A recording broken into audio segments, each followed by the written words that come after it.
Et on va clôturer ce fil par une intervention de notre grand témoin de ce deuxième jour, qui est Didier Leroy. Monsieur Didier Leroy, qu'on a entendu en conférence de presse tout à l'heure, très en forme. Et donc, on vous attend. Didier Leroy, cher Didier, allez-y, c'est à vous. Sur ce sujet, donc crise sanitaire, économique, écologique, quel avenir pour l'industrie automobile ? Bien, bonjour à tous. C'est à la fois un grand honneur et un grand plaisir d'être avec vous aujourd'hui. Alors, je suis quand même dans une situation difficile parce que je passe le dernier. Alors, quand je passe le dernier, il y en a déjà certains d'entre vous qui doivent se dire « je voudrais bien partir ». Et puis après, il y en a d'autres qui se disent « mais qu'est-ce qu'il va bien pouvoir raconter ?» parce que finalement, tout a déjà été dit. Donc, c'est possible qu'effectivement, il y ait un certain nombre de doublons, mais je voudrais vous expliquer un petit peu finalement quelle est la vision de Toyota sur ce sujet-là et puis comment nous traitons le sujet. Alors, comment nous traitons le sujet, ça veut dire aussi tout simplement qu'on n'a pas forcément la solution. Et ça veut dire aussi qu'on n'a pas forcément raison, tout simplement. Mais au moins, on essaye d'avoir une certaine consistance dans notre manière de faire, et je vais vous l'expliquer aujourd'hui. Alors, on m'a piqué la Tarabisa. Donc, je n'ai pas la télécommande pour passer le slide suivant. Il paraît qu'il faut être multiculturel, donc il faut savoir le dire dans plusieurs langues. Merci. Voilà, je récupère la télécommande et je passe le slide suivant. Alors, je vais passer très vite. Vous savez que Toyota est je dis souvent en plaisantant, un petit constructeur local. Quand je dis un petit constructeur local, je suis quand même assez sérieux quand je dis ça parce que la volonté de Toyota de rester dans la région de Nagoya et pas de se retrouver au centre des grandes agglomérations japonaises, c'est aussi pour la volonté de rester très très près du terrain. On produit des voitures dans 29 pays, on les vend dans 170 pays, on en vend globalement à peu près 10 millions. Il y a 360 000 personnes, dont 70 000 Japonais. Donc vous voyez qu'il y a quand même 290 000 personnes chez Toyota qui ne sont pas d'origine japonaise. En Europe, on a 9 usines sur 7 pays, on a investi un peu plus de 10 milliards et on achète.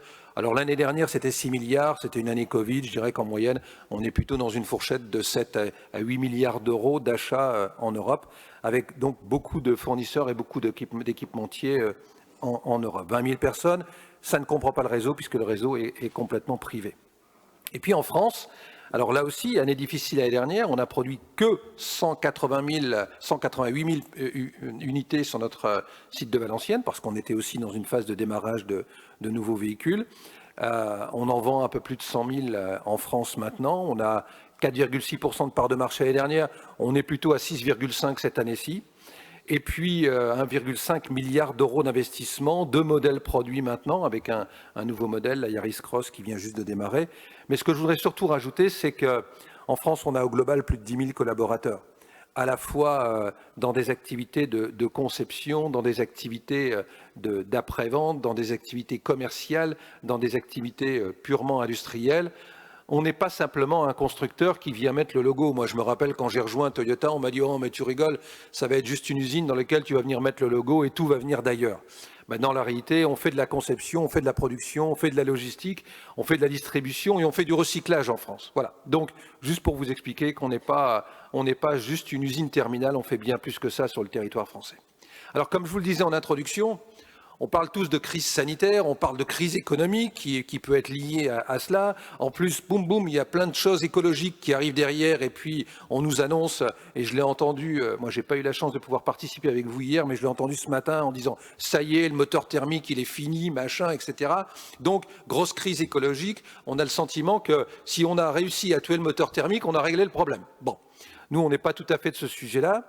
Sur cette longueur-là. Et puis globalement, pouf, en plus, il y a un truc qui nous arrive derrière, on appelle ça le Covid, je ne sais pas comment on l'appellera l'année prochaine, mais il y en aura certainement probablement à nouveau.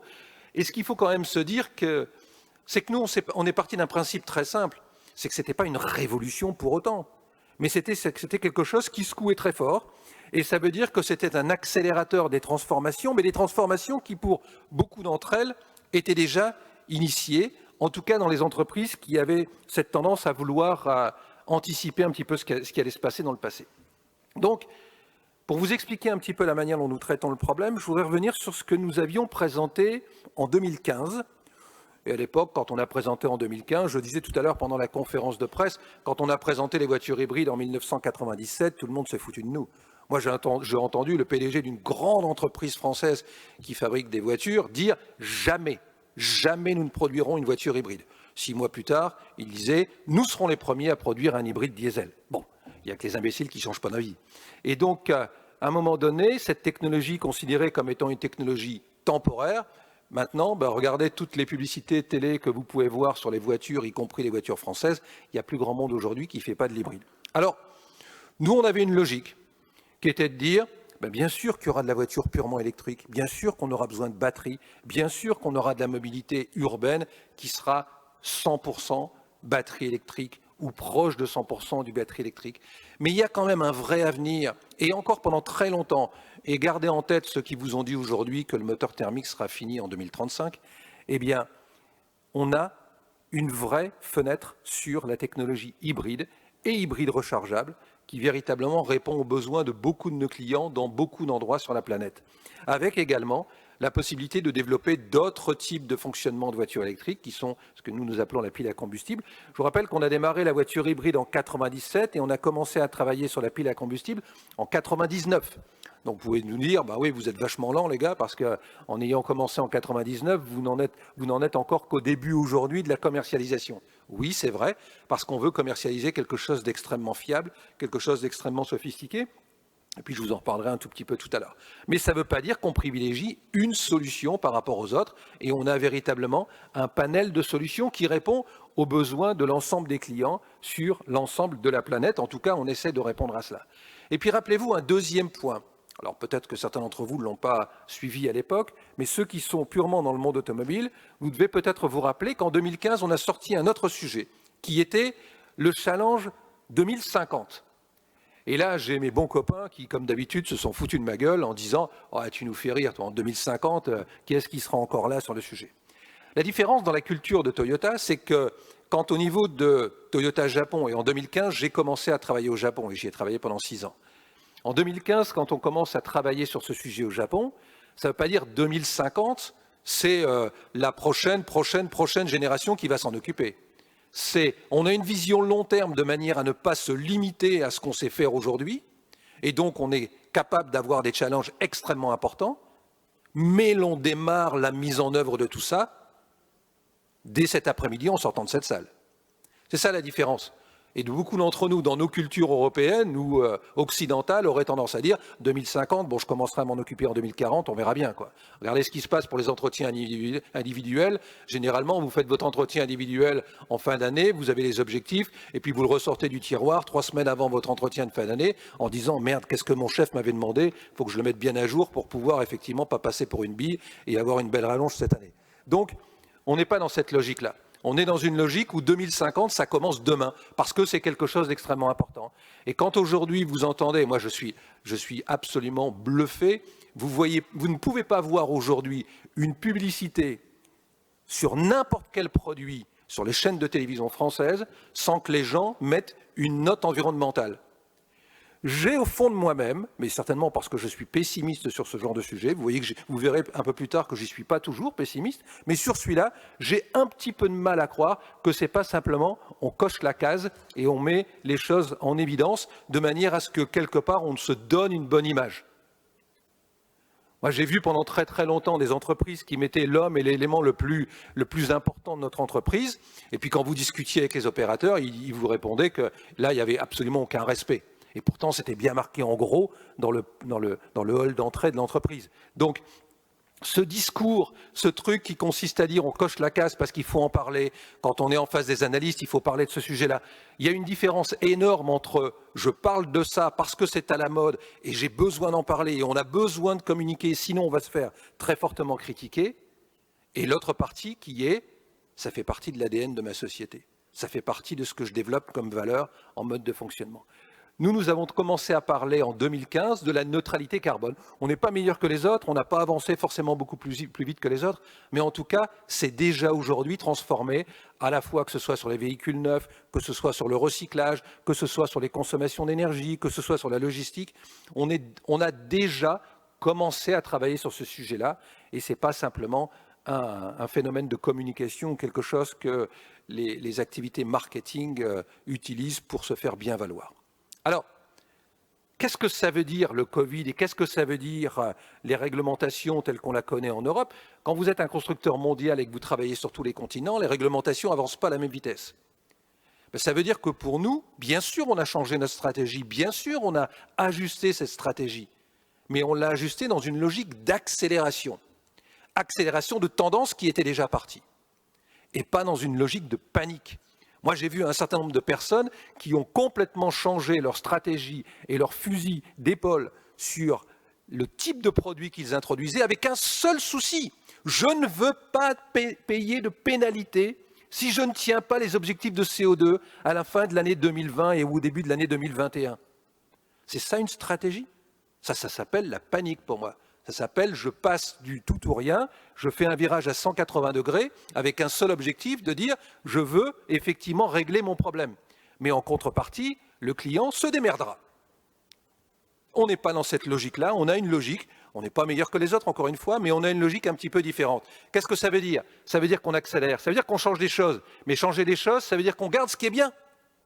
On ne fait pas un virage à 180 degrés en disant on met tous nos œufs dans le même panier, puis on verra bien demain ce qui se passera.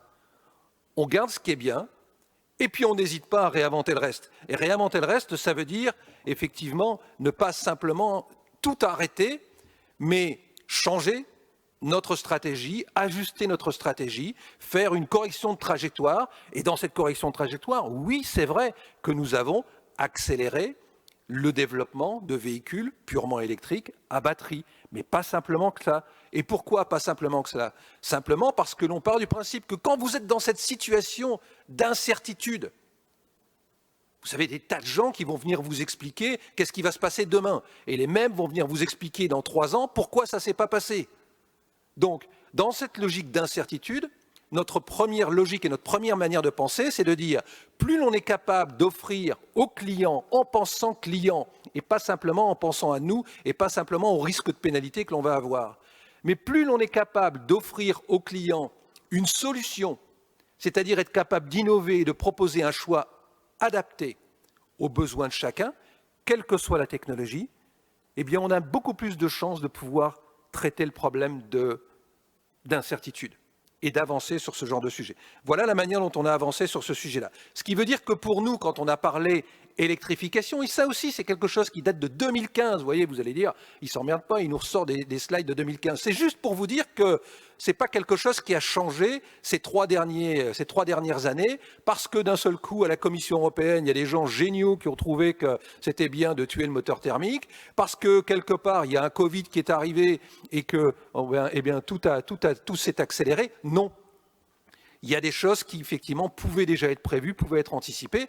Et quand on prend la chaîne d'électrification de nos systèmes de propulsion pour le futur, ça fait très longtemps qu'on travaille sur ces sujets. Et vous le voyez, il y a toutes les technologies. Il y a la pile à combustible, il y a la batterie, il y a l'hybride rechargeable et il y a l'hybride tout court, parce que le tout apporte vraiment un certain nombre de solutions.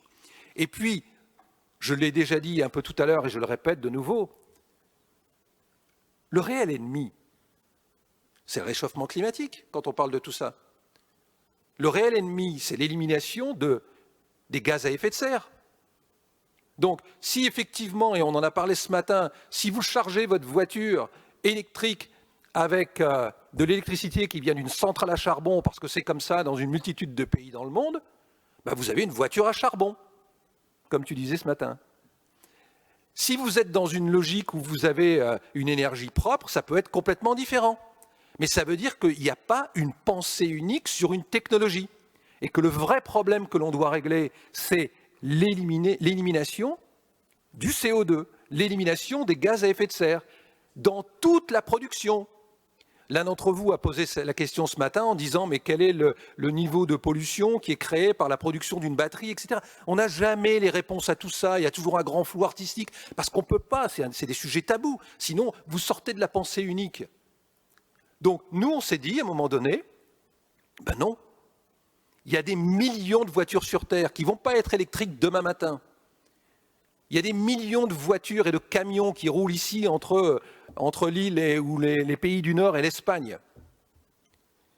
Est-ce que véritablement le problème, c'est de trouver le moyen de faire que tous ces camions-là, quand ils seront renouvelés, ils seront à zéro émission? Ou est-ce que, et nous n'avons pas la solution aujourd'hui, On peut travailler aussi sur d'autres critères, d'autres modes de fonctionnement, ou peut-être que nous pouvons rendre ces moteurs, y compris des moteurs thermiques, complètement propres. Comment fait-on aujourd'hui? J'en sais rien. Mais faites-nous confiance, je peux vous garantir qu'on va trouver des solutions dans les quelques années qui viennent, parce que, avant de parler simplement du renouvellement du parc, en tant que constructeur automobile, c'est génial, hein, donner du moyen à tout le monde de renouveler le parc, on vendra d'autant de bagnoles neuves. Mais ce n'est pas forcément la solution pour régler le problème du CO2. Ça veut dire qu'on peut peut-être aussi convertir une partie du parc et pas simplement les convertir en retirant le moteur thermique et en mettant un moteur électrique. Il y a peut-être d'autres solutions. En tout cas, nous travaillons sur d'autres solutions. On n'en dirait pas forcément plus aujourd'hui. Parce que moi, j'ai entendu au niveau des analystes financiers, au niveau des journalistes, beaucoup de gens qui disent « Ouais, mais enfin, bon, Toyota, vous êtes en retard sur la voiture électrique, c'est pour ça que vous n'en parlez pas. » Ben oui, vous savez, Toyota a la réputation, on est toujours en retard sur tout. C'est pour ça qu'on essaie de nous copier souvent. Donc, on est en retard sur tout, on est en retard sur la voiture à hybride, on est en retard sur la voiture électrique, on est en retard sur l'hydrogène. Je sais pas, il y a peut-être un sujet sur lequel on n'est pas en retard, mais on ne l'a pas encore trouvé. Mais ce que je peux vous dire simplement, c'est que bien sûr qu'on est d'accord pour les voitures électriques, et bien sûr qu'on n'a pas fait comme un certain nombre de nos concurrents à mettre tous nos œufs dans le même panier en disant, alors ici on est dans un casino, on pourrait parler de ça, je mets tout sur le 10 noir. Voilà. Ben non, nous on n'a pas fait ça. On a mis un petit peu sur le rouge, un petit peu sur le noir, et puis peut-être qu'à la fin de la journée on va gagner plus gros que les autres, ou peut-être pas. Je ne sais pas. Mais en tout cas, on aime la voiture électrique. Et on est d'accord pour avoir de la mobilité électrique. Mais est-ce que c'est la solution unique? Moi, quand j'entends un certain nombre de concurrents nous dire, je ne parle pas spécialement des concurrents français, hein, mais quand j'entends dire, mais non, on a tout réglé, vous allez tous avoir une voiture électrique, il n'y a pas de problème. De toute façon, maintenant, vous ne partez plus en vacances loin, donc vous emmerdez pas. Vous prenez une voiture électrique, tout ira bien dans le meilleur des mondes. Et puis, on va demander à EDF de fermer les centrales nucléaires parce qu'il y a des gens aux élections, candidats aux prochaines élections présidentielles qui le proposent. On va fermer les centrales nucléaires. Et puis, le jour où il y a du vent, vous pourrez vous déplacer parce que les éoliennes tourneront. Bon. Nous, on se dit simplement, il y a la production de batteries. La production de batteries, ben oui, bien sûr, il y aura encore des progrès énormes. Et j'espère que pour la région, j'espère que les sites de production qui vont démarrer là, dans les prochaines années seront compétitifs parce que c'est extrêmement important, à la fois pour la France et pour la région. La production de batteries, on a quand même un petit souci de capacité au niveau mondial sur le sujet. On a un problème de coût aujourd'hui sur la batterie. On a un problème, moi, quand j'entends un certain nombre de sujets du type « Non, mais on va être compétitif parce qu'on a eu beaucoup d'aides de l'État », ça m'inquiète. Ça m'inquiète parce que, bon, ça ne me plaît pas forcément beaucoup qu'une entreprise soit compétitive avec mes impôts. Je ne sais pas, peut-être que vous êtes d'accord, mais peut-être moi un petit peu moins. Les ressources naturelles. Les Chinois, ils ne sont pas non plus complètement cons, quoi. Ils ne vont pas simplement dire « Oh merde, les Français viennent de faire des usines de batteries, on est mort, on ne va plus pouvoir en vendre. » Ils vont réagir un petit peu quand même, non? Ils sont un petit peu nombreux, ils sont un petit peu puissants. Donc, il y a peut-être le moyen de leur côté de faire des choses. Donc, on a peut-être intérêt à faire un petit peu attention à tout ça. Tiens, les Chinois, ils envoient des millions de vaccins Covid en Afrique. Pourquoi faire? Ah merde, il y a beaucoup des matériaux rares qui sont en Afrique. C'est pas grave, on aura l'usine de batterie, mais on n'aura pas les matériaux pour les faire, quoi. Non, enfin bref, je plaisante, je déconne un peu en disant ça, mais ce que je veux vous dire, c'est que n'oublions pas cette bagarre mondiale sur le sujet. Je sais bien qu'en France, on est toujours les meilleurs du monde, mais il y a quand même des moments où on est un petit peu petit par rapport à truc. Il y a eu un petit problème avec des sous-marins il n'y a pas longtemps, là. Bon. Et puis, quand on produit des batteries, quel que soit l'endroit où on les produit, ben, effectivement, il y a aussi des émissions de CO2. Et l'un d'entre vous a posé la question tout à l'heure. Les infrastructures de charge rapide. Vous croyez que l'ensemble de la planète, demain matin, sera équipée d'infrastructures de charge rapide et que l'ensemble de la planète pourra fournir l'électricité dans ces structures de charge rapide à partir d'énergie décarbonée? C'est complètement illusoire. Aujourd'hui, il y a plus de 80% de l'électricité mondiale qui est d'origine fossile. Bien sûr que ça va me progresser, bien sûr que ça va changer. Mais quand on parle de l'urgence climatique, n'oublions pas ces éléments-là qui sont extrêmement importants pour pouvoir aller vite. Et puis 90% des véhicules font moins de 60 km par jour. Qu'est-ce que ça veut dire pour nous? Ben, ça veut dire qu'il faut sortir de la guerre technologique. Nous, on n'est pas dans une logique en disant « Ah bah de toute façon, vous avez raison, vous avez tort parce que vous avez choisi l'hydrogène, parce que vous avez choisi la voiture à batterie électrique. » On part du principe que tout le monde a raison sur le sujet. Ça dépend des conditions d'utilisation, ça dépend du lieu, ça dépend de l'infrastructure, ça dépend de plein de choses. Et sortons de la guerre technologique pour s'opposer sur ce type de technologie, pour essayer de travailler ensemble, parce que c'est ça l'urgence climatique, sur la vraie réduction de CO2. Et à partir de ce moment-là, accélérons et évoluons vers la neutralité technologique. Il y a le fameux 3R, là, qui est donc réduire, réuser, réutiliser et recycler. Mais quand vous prenez aujourd'hui, et encore une fois, ce n'est pas pour pousser une technologie par rapport à une autre, mais vous prenez aujourd'hui un RAV4 hybride rechargeable avec la batterie d'une Tesla. Tout à l'heure, certains d'entre vous parlaient de Tesla. N'oubliez pas que Tesla, il a une vue bien plus large que la construction automobile. La construction automobile, c'est la face visible de l'iceberg par rapport à Tesla. Il a une stratégie beaucoup plus large que ça, qui est basée sur l'énergie, qui est basée sur la constellation de satellites, et c'est bien plus large que simplement la voiture. Pas simplement un concurrent dans le domaine de la voiture. Mais ce que je veux vous dire, c'est que vous prenez une batterie de Tesla X, et avec la même capacité d'une batterie de Tesla X, vous équipez 6 RAV4 hybrides rechargeables. Qu'est-ce que ça veut dire? Ça veut dire que quand on est en limite de capacité, quand on sait aujourd'hui qu'on a encore besoin d'émettre un certain nombre d'émissions de CO2 pour réussir à produire ces fameuses batteries, et quand vous savez que 90% des gens font moins de 60 km par jour, vous avez intérêt à avoir une Tesla sur la route ou vous avez intérêt à avoir 6 RAV4 plug-in, ou oublions le RAV4, on va croire que je fais de la pub pour Toyota, 6 voitures rechargeables de ce type-là. Ben avec les 6 voitures rechargeables de ce type-là, vous avez un effet immédiat, et je vous rappelle qu'on parle d'urgence climatique. Avec les 6 voitures rechargeables, vous avez un effet bien plus important et bien plus rapide. Est-ce que ce n'est pas ça la solution transitoire, alors que, donc, pour permettre d'arriver aux futures technologies? Alors qu'aujourd'hui, on est tous en train de se dire, non, on va faire des voitures 100% électriques, vous aurez la possibilité de faire 400 km avec votre batterie ou 500 km avec votre batterie. On n'est pas encore complètement certain de savoir la durée de vie de la batterie, on ne sait pas encore vraiment comment on va la recharger, on ne sait pas encore vraiment comment on va la recycler, mais c'est la solution qu'il faut adopter, parce que c'est ce qui nous arrange pour tenir nos objectifs de CO2 et surtout pas payer de pénalité. On marche sur la tête. Alors, qu'est-ce que ça veut dire? Ça veut dire que dans notre logique, ce que l'on développe, nous, en interne, c'est ça. C'est de la mobilité pour tous.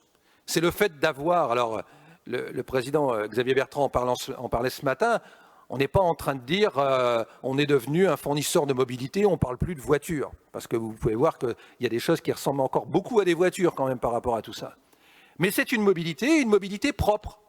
OK. Là, vous avez des véhicules électriques, vous avez la voiture du haut qui est une voiture autonome, et vous avez la Mirai, donc avec un autre type de fourniture électrique. Et puis, on se dit aussi que pour un constructeur automobile, celui qui est considéré aujourd'hui comme un constructeur automobile, il doit intégrer un deuxième facteur important. La mobilité, c'est l'espace de liberté, et c'est un signe fort de liberté. Dans beaucoup de pays du monde, quand les gens peuvent commencer à disposer de moyens de déplacement personnels, ils ont le sentiment de gagner énormément en liberté. Mais on se dit aussi que la population vieillit et va vieillir, et par chance, on a la chance de pouvoir vivre tous de plus en plus longtemps. Et qu'il y a besoin aussi de pouvoir permettre aux gens de rester chez eux de plus en plus longtemps. Et donc, on développe d'autres choses. On développe aussi des éléments qui sont de la mobilité, mais de la mobilité pour garder cette liberté avec de l'assistance, des robots d'aide à la personne. Donc, voilà, on a une multitude d'autres activités qui nous permettent de sortir du cadre pur et simple de la voiture et de savoir si cette voiture doit être électrique, hydrogène ou autre. Alors, je voudrais vous montrer une première petite vidéo, parce que la mobilité urbaine et la mobilité purement électrique en ville, voilà comment nous la concevons. Donc, je vais vous demander si on peut lancer la petite vidéo, s'il vous plaît.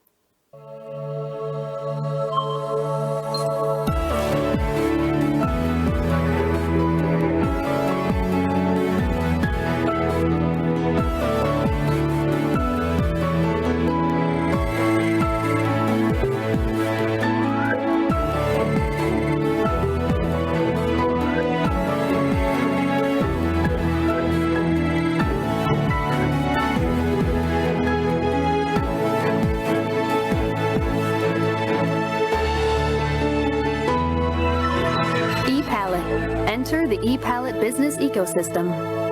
On-demand retail experience. ePalette acts as a mobile shop or showroom. The mobile L'ePalette vous permet de satisfaire vos besoins là où vous en avez besoin. Donc, vous pouvez commencer par choisir les produits que vous souhaitez en ligne.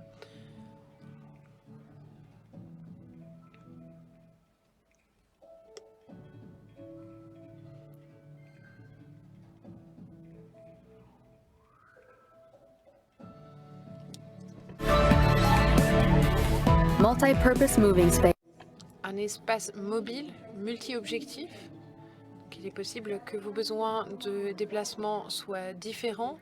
Il ne s'agira plus de parcourir, vos trajectoires avec votre voiture. Il s'agira aussi d'augmenter votre efficacité. En vous déplaçant moins, vous pouvez augmenter justement votre efficacité et votre productivité.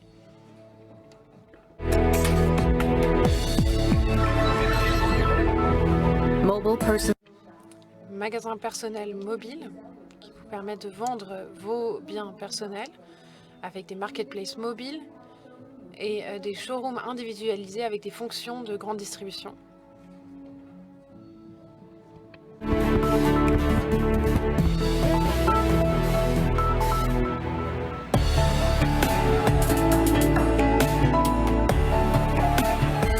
Payments are easily. Les paiements sont simplifiés. La ville on demand. De nombreux types de services peuvent être réunis même dans les endroits isolés, ce qui permet de conjuguer magasins en dur, retail et e-commerce.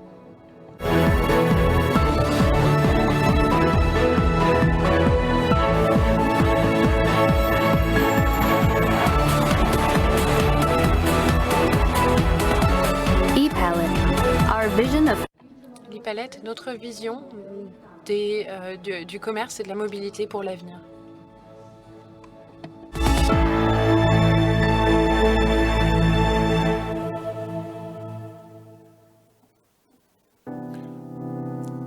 multifunctionality.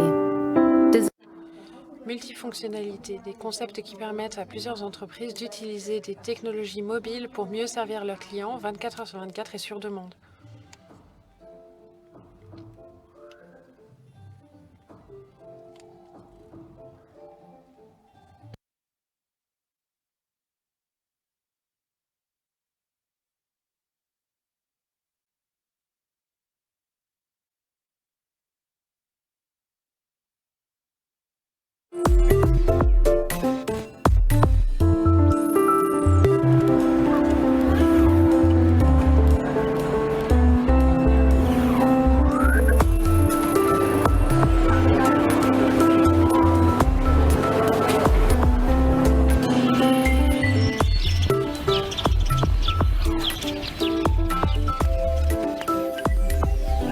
Logistics innovation.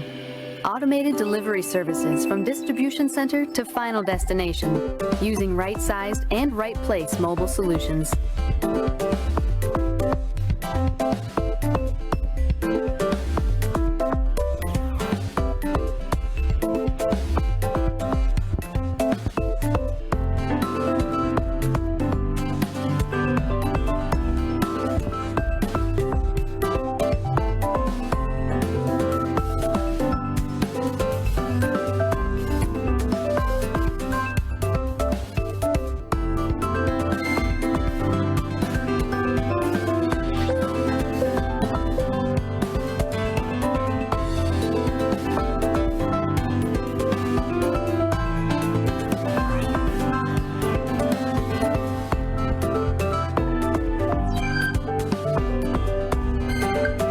ePalette, our vision of future mobility services and mobility commerce. Voilà donc ce que l'on met derrière le ePalette. Qu'est-ce que ça veut dire pour nous? Ça ne veut pas dire forcément que c'est, encore une fois, la meilleure solution. C'est une proposition que nous faisons pour laquelle on se dit, premièrement, les gens commandent de plus en plus par Internet. Il faut effectivement être capable de livrer et d'apporter la solution, donc le commerce, devant chacun des clients potentiels, donc au pied de l'immeuble, au pied des bâtiments, au pied des différentes habitations, là où les gens se trouvent directement. Puis le deuxième élément, rappelez-vous, tout à l'heure, j'ai parlé du vieillissement de la population. Moi, ça me fait toujours rire quand j'entends dire à un moment donné ah oui, mais on va multiplier les transports en commun, on va multiplier le tram, on va multiplier le métro, etc. Bien sûr qu'il faut le faire. Mais n'oublions quand même pas que la station de métro, elle n'est pas forcément au pied de chez vous. La station de bus, elle n'est pas forcément au pied de chez vous. Le tram n'est pas forcément au pied de chez vous. Moi, là où j'habite ici, le tram, il est à 2,8 km. Donc, à partir de ce moment-là, quand vous avez un vieillissement de population, je dis parfois de manière extrêmement provocante, vous avez déjà fait 200 mètres avec un déambulateur pour aller chercher le bus. Là, avec l'e-palette, la proposition que nous avons, c'est de dire, eh bien, notre objectif est de pouvoir permettre aux villes, pour le prix d'un transport en commun, d'apporter une solution où on viendra vous chercher devant chez vous pour vous conduire devant la porte de là où vous voulez aller. Le e-palette peut être aussi utilisé en campagne, parce que ça veut dire que vous pouvez avoir l'équivalent de navettes du SAMU qui ne se retrouvent pas plein centre-ville de Lille pour aller vous chercher à 20 km d'ici, mais qui sont répartis puisqu'il n'y a pas de chauffeur, il n'y a pas d'équipement et la voiture est complètement disponible et donc vient dans les campagnes apporter les soins et les systèmes d'urgence complémentaires. Bref, vous voyez, on travaille sur cette solution-là, ça va bien plus loin que simplement le fait de dire que c'est un modèle électrique et qu'on est vraiment dans une logique et on pense vraiment service et client par rapport à tout ça. Et puis on s'est dit derrière ça, oui mais tout ça finalement, comment ça peut exister? Parce que quand vous êtes dans une ville déjà existante, donc on a réfléchi à autre chose et on s'est dit, ben voilà, on va essayer de le faire dans une ville nouvelle. Ah, alors je suis allé trop vite. Vous n'avez pas la vidéo suivante? Voilà. Là, je vais vous montrer la ville prototype que nous sommes en train de développer au Japon.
Alors, ça peut paraître, on se croirait chez Disney, là, hein, on peut se dire, qu'est-ce que c'est que ce truc? C'est un dessin animé qui est en train de nous présenter.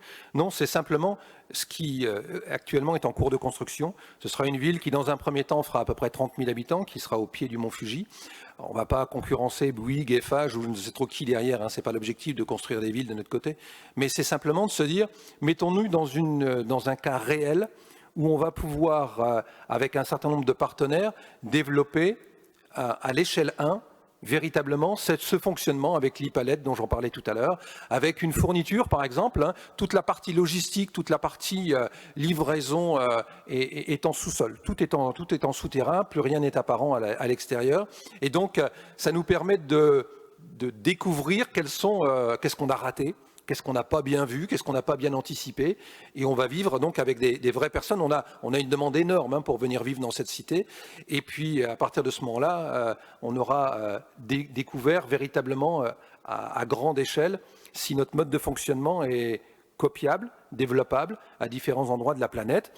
Ce qui ne veut pas dire encore une fois qu'on va construire des villes ailleurs, mais en tout cas, on sera capable de proposer le réseau complet, l'infrastructure complète telle qu'on peut le voir sur cette petite vidéo. Voilà globalement quelques éléments. Alors, pour être beaucoup plus terre à terre, parce que là, on est en train de parler sur ce qui va arriver dans les 2 à 5 prochaines années. On n'est pas en train de parler de ce qui va arriver dans 50 ans. Là, on est en train de parler d'une échelle de 2 à 5 ans pour l'e-palette et pour cet ensemble-là. Il y a des choses plus concrètes qui se passent déjà aujourd'hui. On a signé un partenariat, on est avec Air Liquide et on a pris une participation dans une société de taxis importante sur la région parisienne. Et donc, on aura à la fin de cette année-ci 600 taxis Mirail qui fonctionnent donc à pile à combustible sur la région parisienne. On a développé un autre partenariat avec une start-up qui s'appelle Energy Observer Développement, et on produit avec eux, on a commencé à produire avec eux un générateur. Alors le générateur, c'est pas simplement un générateur de secours, ça peut être aussi un générateur de fourniture d'électricité. Moi j'ai appris il n'y a pas très longtemps que quand vous aviez aujourd'hui un Grand Prix de Formule E, eh bien on ne pouvait pas se brancher sur le réseau dans une multitude de pays dans le monde et que donc il y avait d'énormes groupes diesel qui fournissaient l'électricité pour les voitures, les Formule E qui couraient ensuite derrière en centre-ville. Donc nous on leur dit, si vous voulez avoir quelque chose de beaucoup plus propre plutôt que d'avoir un gros générateur diesel, eh bien on a la possibilité de vous fournir un générateur qui marche avec la pile à combustible, qui est la pile à combustible Toyota. Donc on a à la fois des bateaux, on a là fait ça, et puis au mois de juin dernier, on a fait un événement avec eux sur Paris, puisqu'on a fait l'éclairage de la Tour Eiffel pour montrer un peu l'exemple sur le sujet et préparer les Jeux Olympiques de 2024. Alors, je n'ai pas la réponse, n'attendez pas à avoir une réponse formidable en disant quel est le futur de l'industrie automobile en France.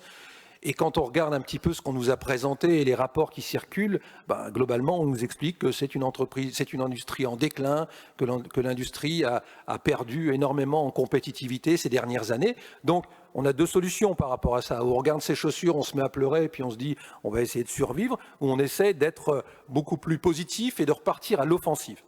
Eh bien, nous, on est parti sur cet élément-là en se disant appuyons-nous sur les points forts. Et tous ensemble, appuyons-nous sur ces points forts. On a la chance, par l'intermédiaire d'EDF, d'avoir une énergie à bas coût et décarbonée en France.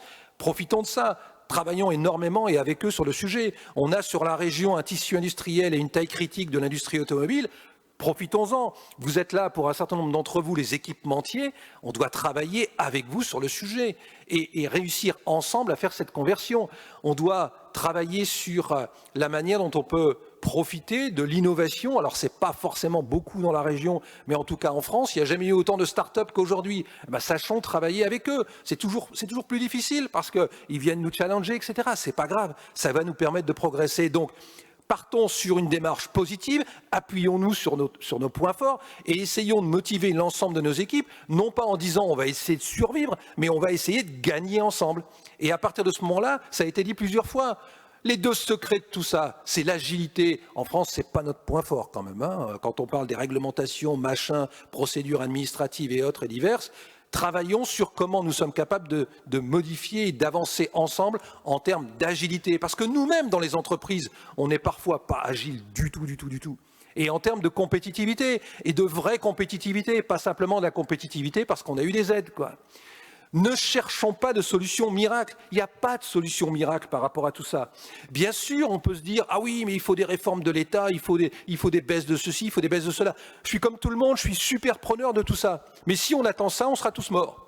Donc, on n'attend pas ça, on garde le niveau d'exigence vis-à-vis d'eux parce qu'il faut que les politiques bougent sur ce genre de sujet, il faut que l'État se réforme sur ce genre de sujet, mais nous aussi, on doit se poser des questions.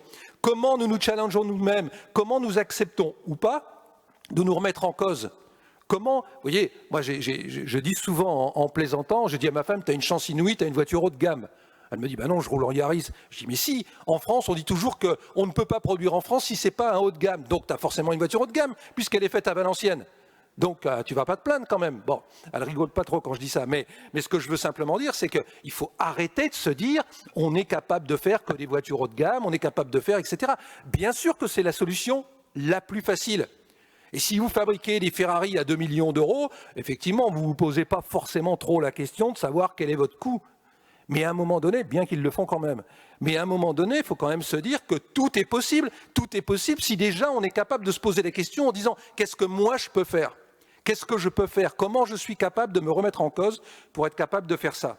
Et puis, à partir du moment où on est capable de se remettre en cause, ben on développe, et là je vais vous montrer le transparent qu'on avait développé, et j'avais travaillé sur ce sujet-là avec Akio Toyoda dans la phase de préparation des Jeux Olympiques, parce qu'on a transformé et on a dit à l'intérieur de Toyota, notre vrai challenge maintenant, c'est de démarrer l'impossible. Ça n'existe pas l'impossible. Pendant très longtemps, moi quand j'étais gamin, on disait impossible et pas français. Il y a encore beaucoup de monde qui le dit ça. Mais nous, on le dit. Et on se dit à un moment donné, démarrons ce qui est considéré comme impossible. Moi, quand j'ai rejoint Toyota, que j'ai démarré avec un certain nombre de personnes ici présentes d'ailleurs, et tous ensemble, on a démarré l'usine de Valenciennes, et il y a des tas de gens qui nous ont dit, mais non, c'est pas vrai, c'est pas possible. Puis après, pendant des années, on nous a dit, ouais, mais cette usine, elle perd du fric, c'est juste un nuage de fumée pour faire croire qu'ils sont devenus européens, etc. Enfin, je veux bien que nous soyons complètement cons, je veux bien que nous soyons complètement nuls, mais quand même, on n'est quand même pas cons au point de dire, on continue à investir, on va mettre une deuxième voiture dans une usine qui n'est pas rentable, dans une usine qui n'est pas profitable. Ceux d'entre vous qui pensent encore ça, à un moment donné, reprenez le slide d'avant et partez du principe que posez-vous la question de savoir, mais quelle est la manière dont vous vous remettez en cause sur le sujet? Parce que, encore une fois, on n'est pas des philanthropes sur ce genre de sujet-là. On le fait parce que ça permet à la fois de contribuer à l'économie locale, mais l'entreprise gagne de l'argent. Eh bien, démarrons ce qui est considéré comme étant impossible. Les gens se disent aujourd'hui, ah, qu'est-ce que ça va être comme impact, combien il va y avoir d'emplois perdus? Travaillons dans la logique interne. Comment on va être meilleur que les autres? Comment on va faire qu'on va être meilleur que les Chinois, que les Israéliens sur l'intelligence artificielle, etc. Travaillons sur ces sujets-là et démarrons ce que beaucoup d'entre nous aujourd'hui considèrent comme étant impossible. Et puis, alors je ne savais pas qu'il allait dire ça ce matin, Xavier Bertrand, mais nous, la manière dont on a défini la mission, vous savez, tout le monde a dit il y a quelques années, ah ben on devient des fournisseurs de mobilité. Bon, donc les fournisseurs de mobilité, c'est un petit peu comme la partie environnementale dans les publicités telles que vous le voyez aujourd'hui. Hein. Il y a des gens qui font de grandes réflexions stratégiques et qui vous disent, si tu ne parles pas de ça, tu es mort. Donc il faut parler de ça. Voilà, bon. Ça ne change rien dans leur mode de fonctionnement au quotidien, ou ça change de ça, mais ils en parlent à ce niveau-là. Eh bien, nous, on parle d'un principe inverse. Au lieu de se dire, il y a quelques années, on va devenir des fournisseurs de mobilité, on avait commencé comme ça, on a fait les mêmes conneries que tout le monde. Puis quand on a vu que tout le monde disait ça, on s'est dit, c'est pas possible, quoi. On va être noyé dans la masse. Alors on a réfléchi à autre chose et on s'est dit, ben voilà, nous, on va être des producteurs de plaisir. Alors attention qu'il n'y ait pas de malentendu sur le sujet, mais on n'a pas changé complètement de métier pour autant, mais la mobilité, l'automobile, doit rester un plaisir, et reste un plaisir à partir du moment où on a un souci majeur que l'on oublie très souvent par rapport à tout cela. Et je crois que ça a été dit dans plusieurs des tables rondes ce matin également. C'est que toutes nos actions, bien sûr, il y a la réglementation, bien sûr, il y a toute une série d'autres éléments qui rentrent en ligne de compte. Mais tout ça, ce sont des facteurs extérieurs. Ça ne doit pas être le driver de tout ça. Le driver de tout ça, ça doit être le client. Et si nous, on est capable d'apporter des solutions aux clients, alors on a peut-être une petite chance d'avoir un bel avenir. Et en tout cas, c'est ce que je souhaite à la fois à l'industrie automobile européenne, française, et encore plus aujourd'hui dans la région Nord-Pas-de-Calais. Merci à vous. Restez avec nous, Didier Leroy. Voilà la conclusion du film Made by Didier Leroy. Un discours sans filtre, on peut le dire, avec un supplément d'âme et forcément challengeant et inspirant pour toute la filière. Merci beaucoup, Didier Leroy, d'avoir été avec nous pour clôturer ce fil 2021.